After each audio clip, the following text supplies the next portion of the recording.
안녕하세요. 저는 40살이고 슬아의 6살 된 아들을 하나 키우고 있는 여자입니다. 제가 여기에 사연을 신청한 이유는 제가 어리석은 실수를 할 뻔했기 때문입니다.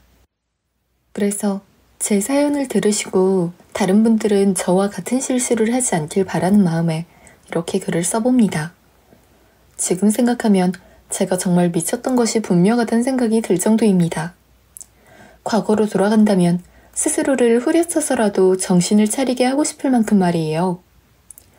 저는 동갑인 남편과 10년차 부부입니다. 저와 남편은 30살에 결혼을 하게 되었고 4년의 신혼을 가지고 지금 아들을 얻었어요. 처음엔 제가 일에 대한 애착과 프라이드가 큰 편이라 아이를 바라지 않았어요. 남편은 임신과 출산 두 가지 모두 여자의 몸에 부담이 큰 일이니 제 바람대로 따르겠다고 했고요. 다만 마음이 바뀌어 아이를 가지게 된다면 육아는 자신이 반 이상 하겠다고 했죠. 그런 남편의 마인드에 결혼을 결심하게 되었고 실제로 결혼한 뒤에도 시댁으로부터의 임신 압박 이런 것들도 남편이 다 막아주었습니다.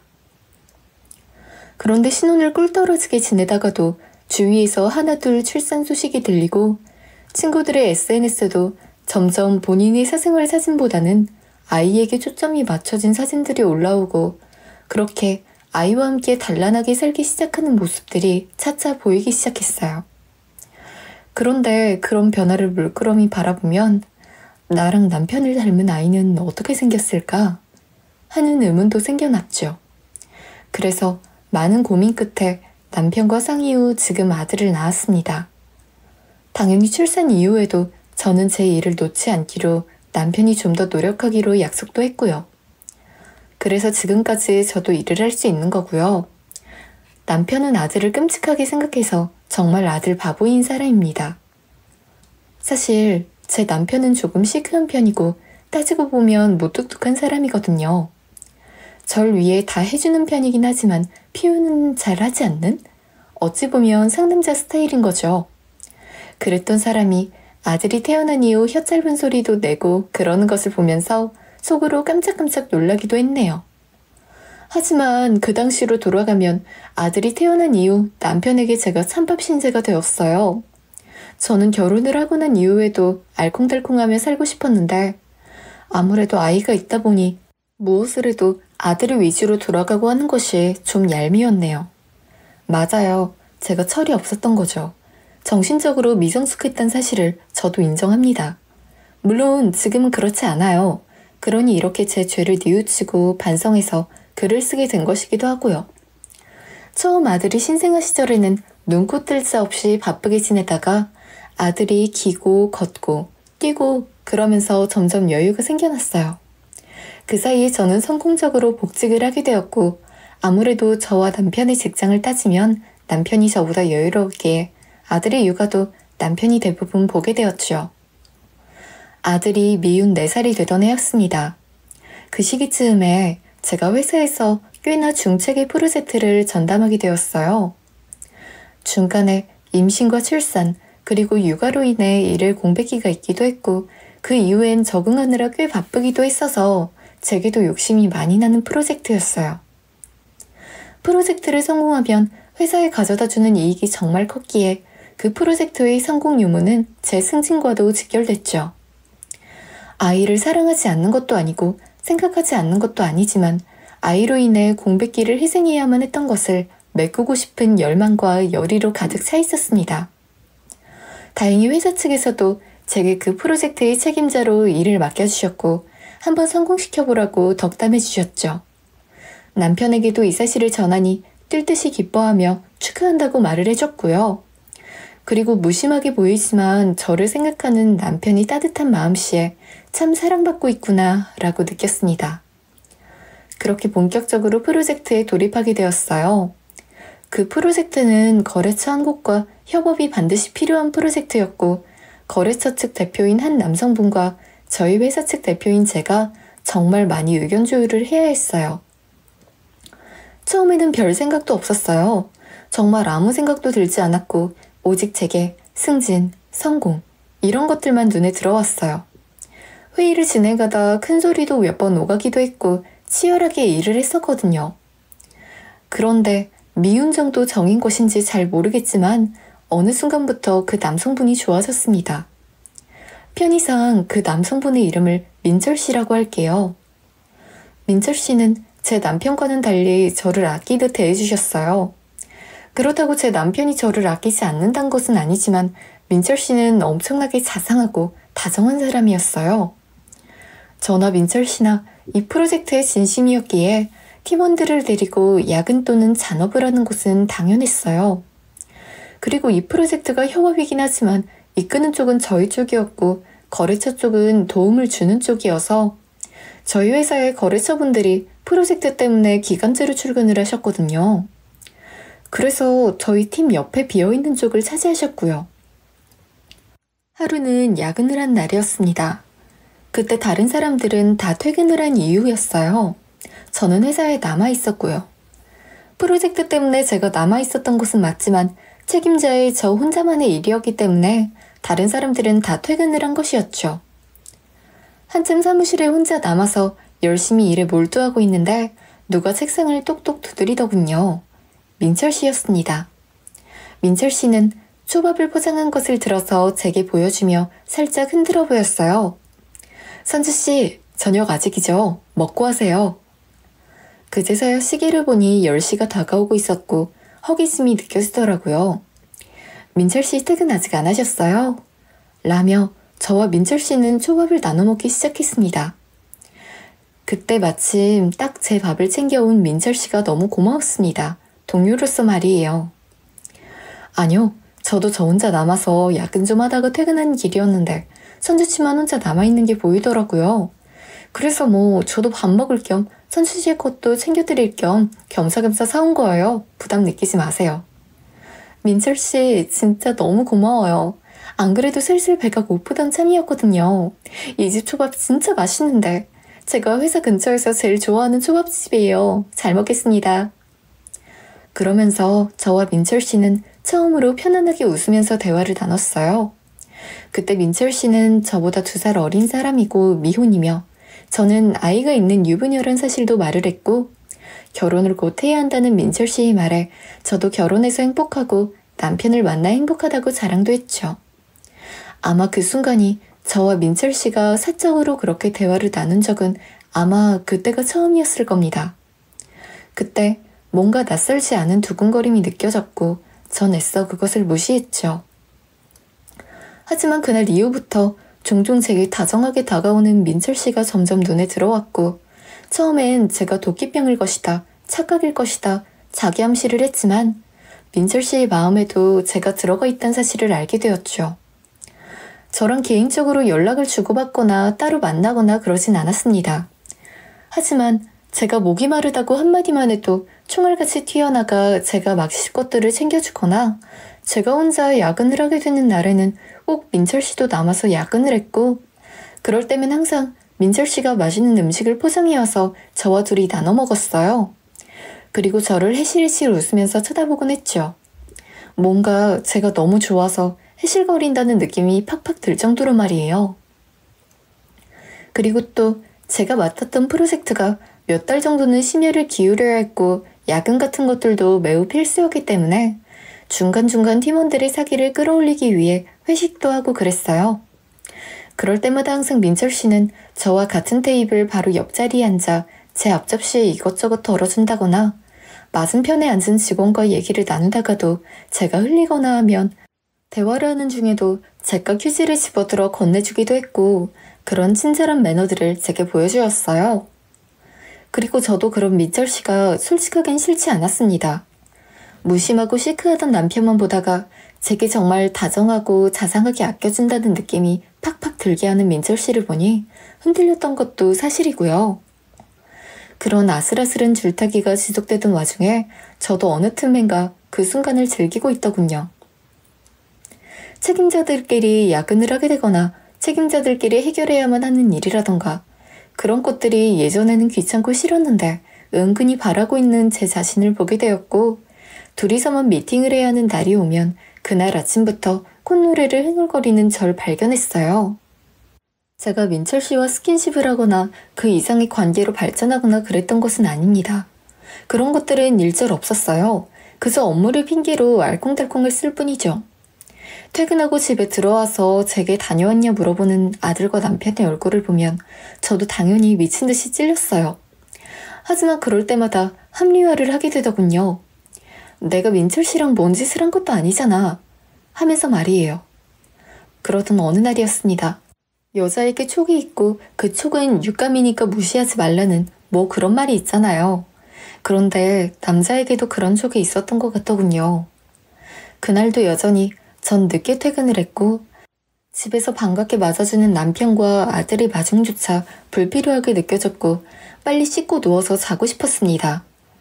다음 날은 주말이라 늘어지게 늦잠을 자야겠다 생각하며 빠르게 씻고 터덜터덜 침대로 걸어가 털썩 누웠죠. 그리고 바로 눈을 감았고 잠에 들었습니다. 한참 잠에 빠져있다가 새벽녘에 잠시 눈을 뜨게 되었습니다. 자고 있는데 갈증이 너무 심하게 나서 목이 마르더라고요. 부엌에 가서 물이나 한 잔 마셔야겠다는 생각이 들어 눈을 뜨고 일어났어요. 그런데 옆자리가 싸늘하더군요. 남편이 없더라고요. 저는 엥? 하는 마음에 방문을 열고 거실로 나가니 그 새벽에 모든 불을 끄고 남편이 소파에 홀로 앉아 있었어요. 여보?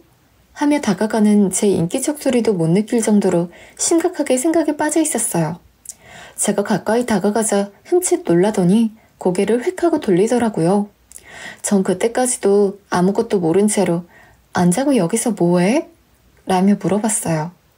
그런데 아무것도 아니야. 라고 대답하는 남편의 목소리에 물기가 어려있는 것이 아니겠어요? 그 순간 잠이 확 달아나서 여보 울었어? 무슨 일이야? 뭔 일이라도 생겼어? 하며 질문을 다다다 쏟아냈어요. 그제서야 남편의 눈에 물기가 묻어있고 목소리가 잠긴 것이 새벽 내내 훌쩍했구나 싶어서 심장이 철렁 내려앉는 것 같더라고요. 그때까지만 해도 제가 남편이 운 이유란 것은 생각지도 못하고 있었으니까요. 다그치는 제 말에 남편은 차분하게 이야기를 하기 시작했습니다. 사실 저는 잠꼬대가 많이 심한 편입니다. 아직 이 나이가 되도록 잠투정을 하기도 하고요. 많은 잠꼬대들 중 하나가 뭐냐면 저는 자고 있는데 옆에서 누군가 말을 걸면 대답을 한다는 겁니다. 그리고 그 대답한 순간들을 당연하게도 하나도 기억을 하지 못하고요. 남편의 말에 따르면 그날따라 피곤해 보이는 제 모습이 뭔가 다른 날과는 조금 다르게 느껴졌다고 하더군요. 저와 남편은 생전 서로의 휴대폰을 몰래 훔쳐보거나 확인하거나 하는 행동들을 하지 않습니다. 서로를 믿기 때문에요. 그런데 그날 피곤해 지쳐 쓰러져 자는 저를 보며 왠지 휴대폰을 확인해 봐야 할 것 같다는 생각이 들었답니다. 저도 휴대폰에 따로 잠금을 해놓거나 그런 것이 아니었기 때문에 남편이 수월하게 봤겠죠. 사실 봐도 상관이 없기도 했고요. 그런데 그날 하필 늦은 밤에 민철 씨가 제게 개인적이고 사적인 연락을 처음으로 했다고 하더군요. 선주 씨, 이렇게 늦은 시간에 연락드리는 것도 오늘 저희 팀 회의에서 마신 술 기운으로 용기 내서 연락드립니다. 무례하게 이 시간에 연락드린 것은 죄송합니다. 하지만 지금이 아니라면 말을 꺼내지 못할 것 같아서요. 일요일 오후에 시간이 되시나요? 그때 저랑 밥 한 끼 하고 영화 한 편 보는 것은 어떠세요? 라고 하필 데이트 신청을 하는 연락이 말이에요. 남편은 그 연락을 보고 심장이 철렁 내려앉았고 아무리 뒤져봐도 민철이라는 사람과 개인적으로 나눈 연락이 저거 하나뿐이라 제가 불륜을 하고 있는 것인지 그렇다면 언제부터인지 이걸 용서해야 하는 것인지 용서하지 않는다면 우리 두 사람의 아이는 어떻게 해야 하는 것인지 많은 생각이 순간적으로 들었다고 해요. 그리고 그 옆에는 아무것도 모른 채로 세상 모르게 자고 있었던 제가 있었고요. 남편은 물어봤답니다. 선주야, 민철 씨가 누구야? 거래처 직원인데 왜? 그럼 민철 씨랑 원래 개인적으로도 많이 연락해? 아니 안 해. 왜? 남편은 그 대답을 들었을 때까지만 해도 자기가 보게 된 것은 상대방의 일방적인 마음인 것이고 제가 잘 처신을 하고 있다는 생각에 괜시리 몰래 훔쳐본 행동이 미안해졌다고 합니다. 하긴 선주야 미안해. 민철 씨가 너한테 개인적으로 연락을 한 거 몰래 봐서. 라고 한 남편의 혼잣말에 아니야, 흔들리고 있는 내가 더 미안하지. 라고 제가 대답했다고 하더라고요. 남편은 제 대답이 당연히 믿기지 않았고 수차례 계속 물어봤다고 합니다. 그렇게 저는 잘잘잘 대답을 하게 된 것이고 남편이 새벽 내내 거실에서 홀로 흠쩍이며 생각에 잠겨있던 것이죠. 당연히 저는 미안하다고 사죄했습니다. 여보 미안해. 그렇다고 해도 난 당신이랑 내 아들뿐이야. 가정을 버리려고 하는 마음? 애초에 먹지도 않았고 그래서 지금까지 선을 지켰던 거야. 그래, 당신이 들은 것처럼 흔들리지 않았다고 말하지 않을게. 그건 거짓말이니까. 하지만 그뿐이야. 당신이 본 연락도 처음으로 받은 개인적인 연락이었고 사적으로 만나지 않았어. 당연히 정리할 생각이었고 이런 감정을 느끼는 나 자신도 스스로 갈무리하려고 했어. 진심이야. 난 당신밖에 없는걸. 정말이니까 믿어줘. 남편은 생각할 시간이 필요하다고 했고 주말 동안 제게 집을 비워달라고 요구했습니다. 저는 그 말에 남편에게 더 애걸을 해볼까 싶기도 했지만 남편이 상처받은 표정을 보니 가슴이 철렁 내려앉았고 남편이 원하는 대로 집을 비우기 위해 지갑과 휴대폰만 챙기고 옷만 갈아입고 집을 나왔습니다. 집 근처에 있는 모텔에 홀로 무작정 들어갔고 방으로 들어가 정막이 흐르는 방에 홀로 앉아있으니 현실감이 확 들더군요. 내가 무슨 짓을 한 거지? 내가 미쳤던 건가? 내가 남편을 두고 지금 엄한 사람한테 지금 너 미쳤니? 하면서요. 그제서야 남편이 제게 마음이 떠나도 저 또한 민철 씨에게 흔들렸다는 사실이 있으니 억울해할 수도 없고 마냥 무서워지기 시작했습니다. 입장을 바꿔서 생각해보니 남편이 저 말고 다른 여자에게 흔들렸다는 사실을 제가 알게 된다면 전 바로 지옥 같은 감정을 겪겠다는 생각이 들더군요. 그제서야 고개를 드는 죄책감과 자책감 그리고 스스로에 대한 실망감에 눈물이 주룩 나왔고 슬퍼하고 있는 제 자신이 그토록 이기적이고 가증스러워 보일 수가 없었어요. 그리고 마침 그때 남편이 읽기만 하고 답장하지 않은 민철 씨의 연락이 한 통 더 왔어요. 선주 씨, 대답해 주시면 안 될까요? 하고 말이에요. 저는 민철 씨, 저는 직장에서도 괜한 구설수에 휘말리고 싶지도 않고 민철 씨에게 그런 사감은 없습니다. 업무적으로 사무적이게 대해주세요. 그동안 친절을 베풀어 주신 것은 감사하게 생각합니다만 저는 가정이 있는 여자이며 제겐 금쪽 같은 아들도 하나 있습니다. 가볍게 가정을 깨트리고 싶지 않으며 민철 씨와 그런 관계로 발전하고 싶지도 않습니다. 죄송합니다. 하지만 저도 민철 씨도 좋을 것 하나 없으니 좋은 동료로 지내고 싶어요. 민철 씨도 좋은 분이니 좋은 분 곧 만나실 겁니다. 수고하세요. 라고 답장을 보냈어요.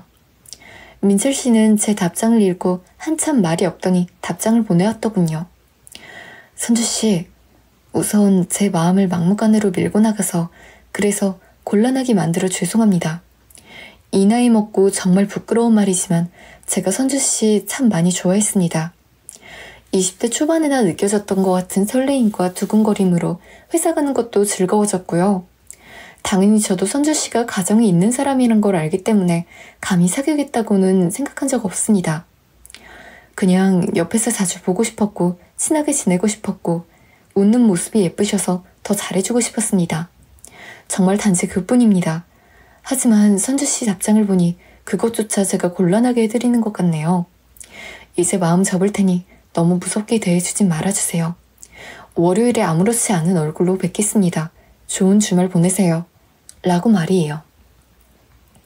저는 이렇게 쉽게 정리할 수 있었는데 왜 하지 못했던 것인지 스스로가 너무 원망스러웠습니다. 그리고 하루가 지난 일요일 늦은 점심쯤에 다행히 남편이 집으로 들어와서 이야기 좀 하자고 하더군요. 집에 들어가니 남편은 아들이 큰 소리가 나는 것에 놀랄 수도 있어서 앞집에 맡겼다고 했습니다. 그렇게 식탁에 마주 앉았고 정막만 흘렀죠. 그 정막을 깨트린 것은 저였습니다. 저는 울먹이는 목소리로 남편에게 잘못을 빌었어요. 염치 없지만 용서해달라고 말이에요. 결론적으로 말을 하면 남편은 저를 용서했습니다. 선주야, 사실 정말 커다란 상처를 받았어. 그래, 속마음을 누가 알겠니?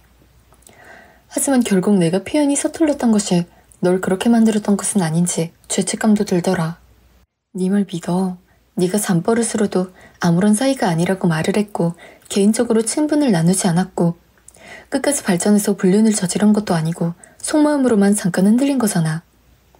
난 그 잠깐 흔들린 시간 때문에 너와 이룬 내 가정을 깨고 싶지 않아. 불륜을 한 것은 아니니까. 그러니까 빠르게 마음 정리하고 돌아와. 기다릴게. 하지만 속마음에서 끝내야 될 거야.